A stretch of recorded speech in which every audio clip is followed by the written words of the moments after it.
President-elect Joe Biden has begun formally announcing cabinet roles, releasing a few throughout the day yesterday with more expected. So Biden seems to be sticking to his promise to, quote, return to normalcy with a lot of Washington insiders, people like John Kerry, Tony Blinken, and more. Here to discuss Biden's cabinet so far is friend of the show and D.C. Bureau Chief of the Intercept, Ryan Grim. Great to see you, Ryan. Good to see you, Ryan. Good to see you. So what do you make of the picks that have been announced so far, Ryan?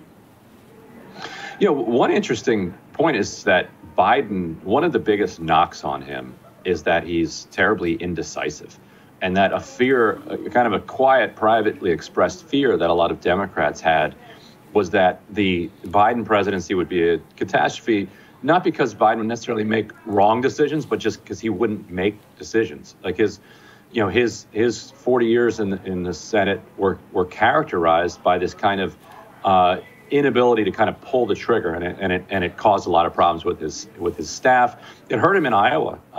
You know, he had a hard time setting up an operation in Iowa because he couldn't decide on the strategy there and couldn't decide on the top personnel picks for Iowa. Say what you want about these decisions, they are actually decisions. And so he's kind of Biden set the that's bar a low bar for himself. What a bar, Ryan. Yes. Think back to the vice presidential selection. Everybody knew, who was going to be picked as vice president. But if you remember, he kept setting himself deadlines and kept punting on those deadlines. I do remember that, right? And he finally only announced it because the vice president had to actually speak at the convention. So there was no possibility to further delay the choice anymore. And again, a lot of Democrats were privately saying, "Oh God, if this is how he's going to govern, this could be a disaster." And so what he's ended up doing is rewarding loyalty. Loyalty, generally to the Democratic Party, but specifically to the Biden world. And that was a loyalty and a service that kind of after 2016 looked like it wasn't going to be rewarded at the presidential level. Yet, here he is finishing off his career as president, and a lot of the people that have been with him for decades moving into these very high-profile positions. Yeah, and I think it's fascinating, Ryan, that there is really been, at least this is my perspective, no reflection, consideration of what went wrong. And this is about as close to an Obama third term combined with Biden loyalism that you could get. I mean, Tony Blinken is the perfect example. Literally has worked for Biden since the mid-2000s, during the Iraq War stuff. And it's just through sheer being around that he's about to be the next Secretary of State. Right. That's exactly what's going on here. Yeah. And you could make an argument that on the Secretary of State position, that's okay, because if there's one job that Biden has almost wanted as much as president for his entire career, it's Secretary of State. And so, whoever was going to be Secretary of State was going to be relentlessly micromanaged by Biden the entire time. So, hey, if you're going to micromanage your Secretary of State, you might as well put your longtime staffer in the position and just be completely honest about what that role is going to be. The one thing, the one personnel decision that didn't seem to fit that pattern was Ron Klain, who was also a very loyal Biden soldier for decades, but in 2016 abandoned ship, joined Hillary Clinton. And there's an email in the WikiLeaks archives that says, I hate to be a part of, ending the Biden regime, and I'm probably dead to Biden world, something along those lines.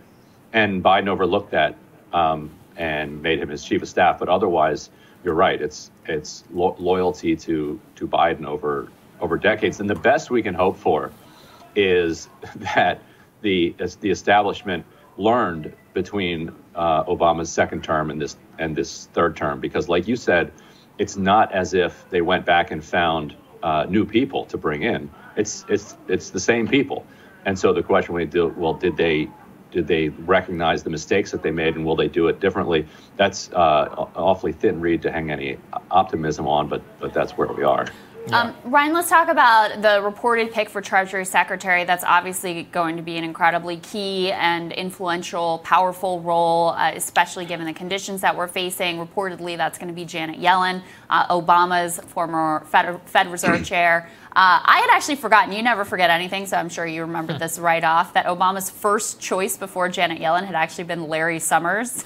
That got scuttled, and that Yellen was seen as like a better and more progressive pick at the time. What do we know about her philosophy? She has made some comments that are sort of like deficit, debt, scold type comments. Right. But, overall seems to have a bit more of a progressive lean, certainly than like the Larry Summers of the world. How do you view that? Yeah, and the fun backstory to that one is that in order to get Larry Summers to join his administration as a senior advisor rather than as Treasury Secretary, which is the job he wanted, Rahm Emanuel suggested to Obama, promise him that he can be the next Fed chair. And so Obama did that through Emanuel. And then in 2009, he reappointed Bernanke, and Summers was disappointed by that. He said, well, okay, well, maybe I'll still get it. He said next Fed chair, not next term as Fed chair. But then by 2013, when Obama tried to put him up, the progressive wing of the party organized 5 votes on the Senate Banking Committee to tell Obama, before he'd even officially nominated him, you send Larry Summers here, we're voting him down. And with five votes on the Banking Committee plus the Republicans, Larry Summers wasn't going to be able to get through. Janet Yellen at the time was the one that was considered the alternative, and so she ended up kind of looking more progressive in opposition to Larry Summers.